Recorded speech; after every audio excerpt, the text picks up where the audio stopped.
Hi everyone, welcome to a very special episode of the Sarah O'Connell Show. Welcome to the Sarah O'Connell Show. Over the weekend, Warner Brothers launched DC FanDome, a 24-hour virtual event featuring announcements, panels and previews of forthcoming movies, TV shows and games. In fact, the event had so much stuff to watch that it's now been split over 2 days. The second of which, Explore the Multiverse, is coming your way on the 12th of September. I sat through all 8 hours of content to bring you my top 10 list of biggest announcements, surprises and moments at DC FanDome. If you haven't already, be sure to subscribe. Okay, let's get this started. At number 10, Jason Momoa was a no-show. While the rest of the Justice League showed up virtually for their panel, Jason was noticeably missing.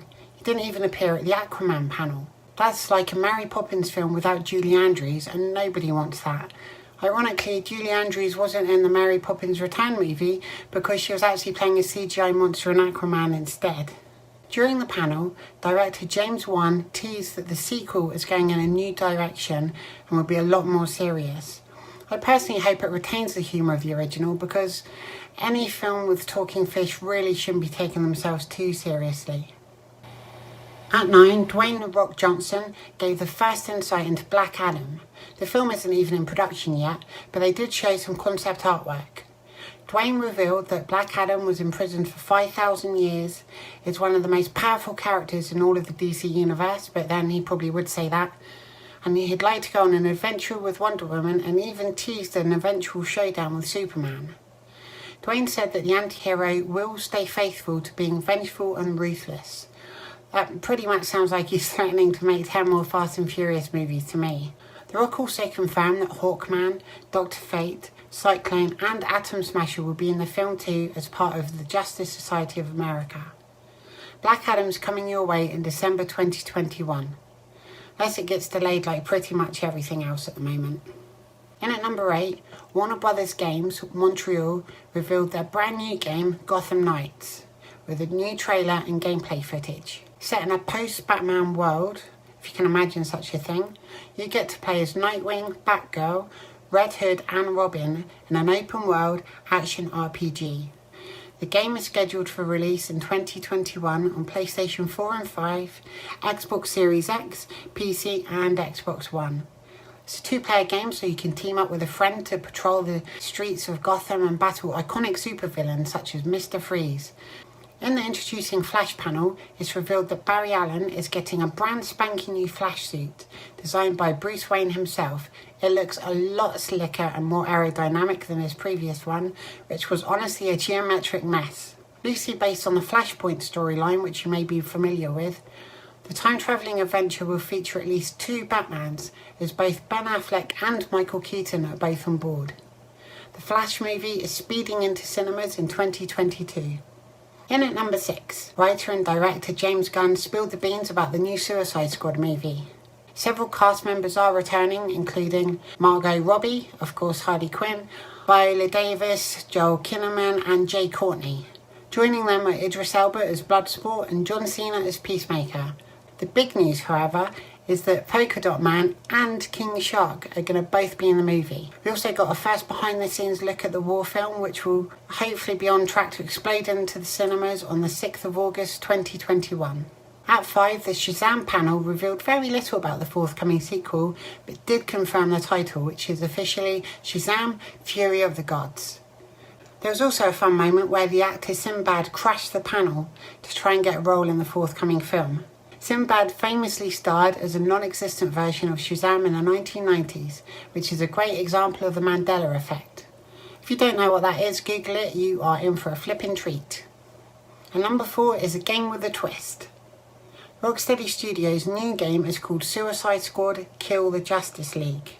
It's a next-gen shooter for up to 4 players, where you have to somehow defeat the most legendary superheroes of all time, such as Superman, who seem to have seemingly turned to the dark side.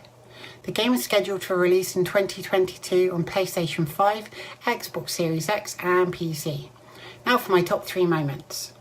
After fans literally willed it into existence, Zack Snyder discussed his highly anticipated Snyder Cut of 2017's Justice League.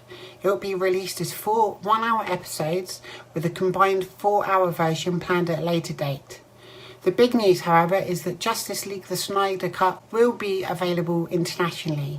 That will come as a huge relief to everyone outside the US, where HBO Max outrageously is not yet available. Okay, number 2. DC FanDome kicked off with a Wonder Woman 1984 panel, with stars Gal Gadot, Chris Pine, Kristen Wiig, Pedro Pascal, and director, co-writer and producer Patty Jenkins. They answered questions about wearing 80s parasuits, their chemistry together, who would win a tennis match between Wonder Woman and Cheetah. The original Wonder Woman, Linda Carter, even made a surprise appearance. It was all very light-hearted and concluded with the second official Wonder Woman 1984 trailer. Kristen Wiig's character Cheetah mostly took centre stage, but the highlight for me was Wonder Woman swinging on an actual lightning bolt. I've tried it and I can promise you it's not easy to do, especially on a sunny day. The movie looks like it's going to be a lot of fun and gets bonus points for being set in the 80s too. Okay, here it is, my number 1 moment at DC FanDome. When Robert Pattinson was announced as Bruce Wayne in The Batman, I was underwhelmed as, well, someone that's seen every Twilight movie. The new film is set during the second year of the Dark Knight's career and will focus more on his moniker as the world's greatest detective. 70s classics Chinatown, French Connection and Taxi Driver are all said to be huge influences, with Zoe Kravitz as Catwoman, Paul Dano as the Riddler and Colin Farrell as Penguin.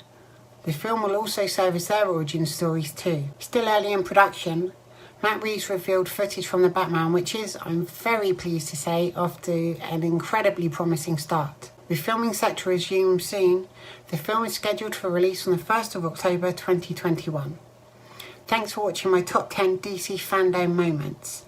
Let me know in the comments which DC movies you're most looking forward to.